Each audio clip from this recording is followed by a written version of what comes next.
سلام، من علیم و به اولین ویدیو یوتیوب من خوش اومدید.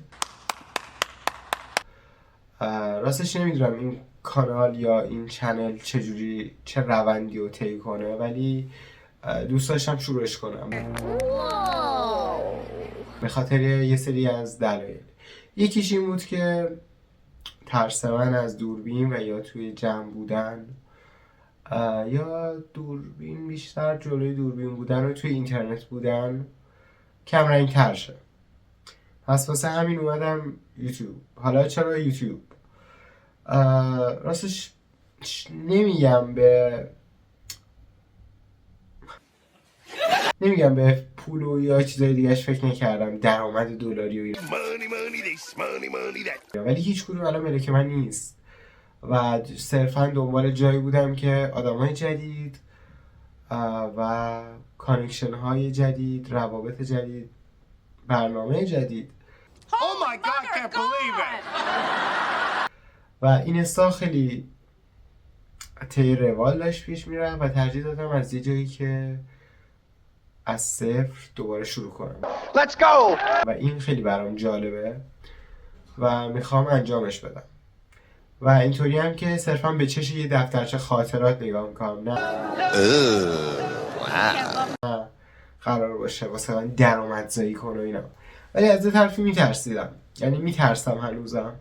از چی میترسم؟ از اینکه از یه سری معایبی که داره، اینکه تو وقتی یه ویدیویی رو توی اینترنت آپلود میکنی صرفا یک مسئولیتی رو در قبالش داری، اینکه اون ویدیو پخش بشه، وایرال بشه یا اصلا نشه، ولی تو خودتو توی اینترنت توی معرض میذاری و این یکم سخته واسه من فعلنش و اون ریسکایی که داره فعلا پذیرفتم.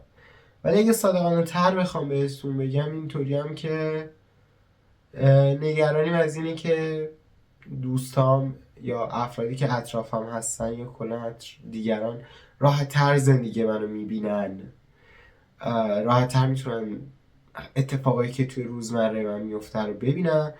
Oh my God! ولی خودشون خیلی یه گوشه مخفی کاراشون رو بکنن که این زندگی اوناست، ولی اینکه من راحت تر بتونم پیدا کنم چی کار میکنم یا چی کار نمیکنم در حال حاضر و زندگیم روی بازدید و معرضه، یه ذره واسم سخته. ولی من صرفا به چش دفترچه خاطرات نگاه میکنم، اینکه این ویدیو رو قراره بگیرم و آپلودش کنم و چند هفته یک ویدیو بذارم و اینو اگه بعدها دیدم بگم اوکی این بخش از زندگی من اینجوری بود و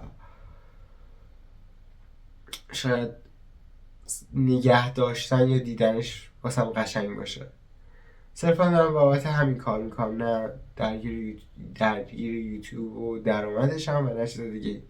صرفا میخوام یه جایی بسازم خودم باشم، همیشه از صفر شروع شه، آروم باشه، قضاوتی توش نباشه، نگاه دیگران و اون چیزی که از خودم ساختم نسبت توی ذهن دیگران رو از صفر شروع کنم و دیگه اون دیدا نباشه. برای همین اومدم اینجا اولین ویدیو رو دارم میگیرم و نمیدونم چطوری هم قرار پیش بره. راستش چند تا موضوع بود که خیلی بهش فکر کردم که بخوام روند پیج رو اینجوری پیش ببرم، ولی دیدم نه، نیاز نیست. صرفا خودم باشم، راحت باشم، بیام جلوی دوربین رو حرف بزنم کافیه. قرار نیست به چیز دیگه ای فکر کنم یا چیزایی که خیلی واسهشون برنامه بچینم و اونطوری پیش نره. صرفا یه سری ویدیو و ولاگ روزمره از زندگی خودم این که به چشه خاطر نگاش میکنم. همین. امیدوارم برای اولین ویدیو خوب باشه. اگه نظری داشتید، چه خوب چه بد، چه نقدی داشتید بیاید بگید. خوشحال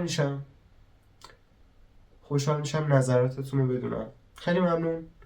فعلا بای. Bye bye.